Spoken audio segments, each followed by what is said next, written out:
Tiba-tiba hari ini air mata saya mengalir ketika mendengar tuduhan terhadap Abang Zamil Ibrahim dibacakan dalam kamar mahkamah pagi tadi. Abang Zamil ni sahabat baik saya. Sebagai seorang sahabat, tadi saya teman beliau. Memang saya ni kawan lama lah dengan Abang Zamil. Sejak beliau daripada Parti Keadilan lagi, saya berkawan dengan beliau. Sebenarnya tuan-tuan, selagi mahkamah tidak jatuh hukum pada seseorang itu tidak boleh dianggap bersalah.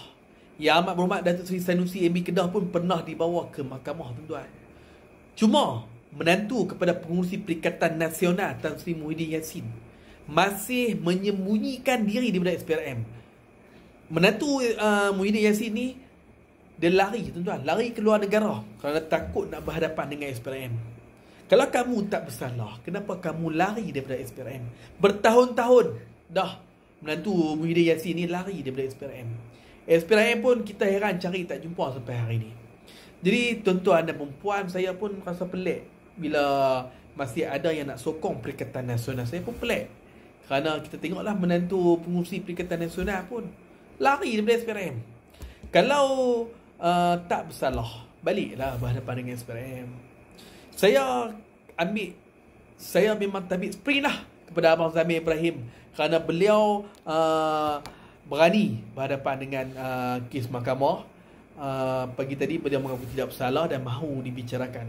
Saya yakin dan saya berharap Abang Zamil dipermudahkan segala urusannya. Hidup kita ni, tuan-tuan, takkan lari daripada ujian Allah Subhanahu Wa Taala. Nabi Nuh ajak anak dia dan isteri naik kapal, tapi mereka tak mahu. Akhirnya tenggelam dalam air. Nabi Musa masa kecil, tuan-tuan, makan bara api. Rasulullah SAW, anak beliau 3 orang meninggal dunia sebab tu kecil. Allah bagi ujian kepada Nabi ni sangat-sangat besar berbanding kita ni sikit saja, tuan-tuan. Saya sempat pesan kepada Abang Zamil tadi, kita kena serah kepada Allah Subhanahu Wa Taala. InsyaAllah Allah Subhanahu Wa Taala akan membantu hambanya. Sedangkan dosa kita seluas buih di lautan pun Allah Subhanahu Wa Taala boleh ampunkan. Apatah lagi kalau kita minta pertolongan, insya-Allah Allah akan bantu kita. Kepada Abang Zamil dan 2 rakan beliau, saya doakan semoga dipermudahkan urusan anda. Susah senang, kami bersama.